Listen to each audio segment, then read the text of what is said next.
right before the seventh day of creation. I'll read it to you. Vayar Elokim et kol asher asa v'hinei tov ma'od. God looked around and said, everything is very good. Why did God say very good? What was so very good about what God saw at that point? And the Midrash gives answers which are sort of counterintuitive. The first one is Yetzer Hara, that we have an evil inclination. So what is so very good about having an evil inclination? The Midrash gives a very, very wise answer to that. Let me read it to you. Sheilule Yetzer Hara lo bana adam bayis lo nasa isha lo holid lo nasa v'natan. And if it wasn't for this evil inclination, which seems to seep into everything we do and the way we look at everything, people wouldn't get married, they wouldn't build homes, they wouldn't have children, and they wouldn't even be involved in business. Okay, got it. But the Midrash goes on to give some other counterintuitive answers, like Yisurim, setbacks and difficulties in life. That, in other words, God looked at the world and saw that there were setbacks and difficulties. He said, this is very good.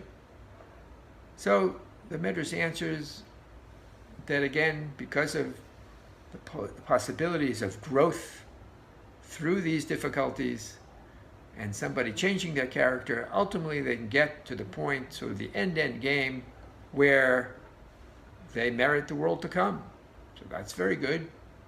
And the Midrash gives another answer, perennios, which is perhaps adversity even more difficult and more severe. And how is that very good?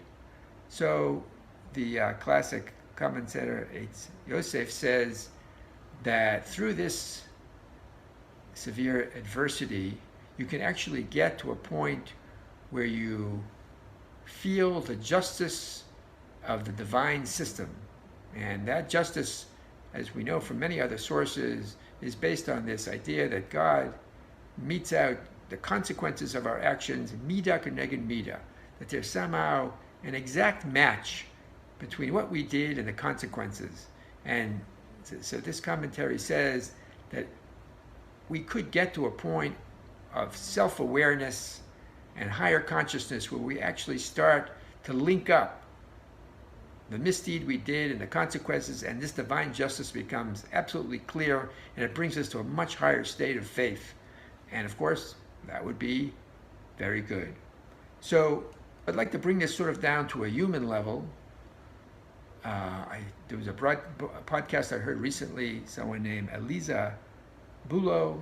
She founded something called coretorah.org, which is women, empowering women and all over the world. And she and her husband went through some great difficulties. They lost a child to suicide, and they lost a grandchild the first year of life. And she also reflects on, this whole process of growing from adversity. And I thought I would share that with you. So she writes, the path to wholeness is through the broken. You have to walk through it because there is wholeness on the other side. But there's broken on the other side of that, and wholeness on the other side of that. Like the shofar, you have the tekiah, which is wholeness, that long sound, but then you have shvarim, the broken sound. And the sets of the shofar blasts are whole, broken, whole. And she's seeing great insight into the patterns of life, even reflected in the shofar. She goes on to say that life's tests are an invitation to a workshop custom designed for you. And what do you get for passing this test? What you get is you. On the other side, a bigger, stronger, more thoughtful you, ready for a new test that's just ahead to bring you forward again. So let me conclude by going back to our original verse. We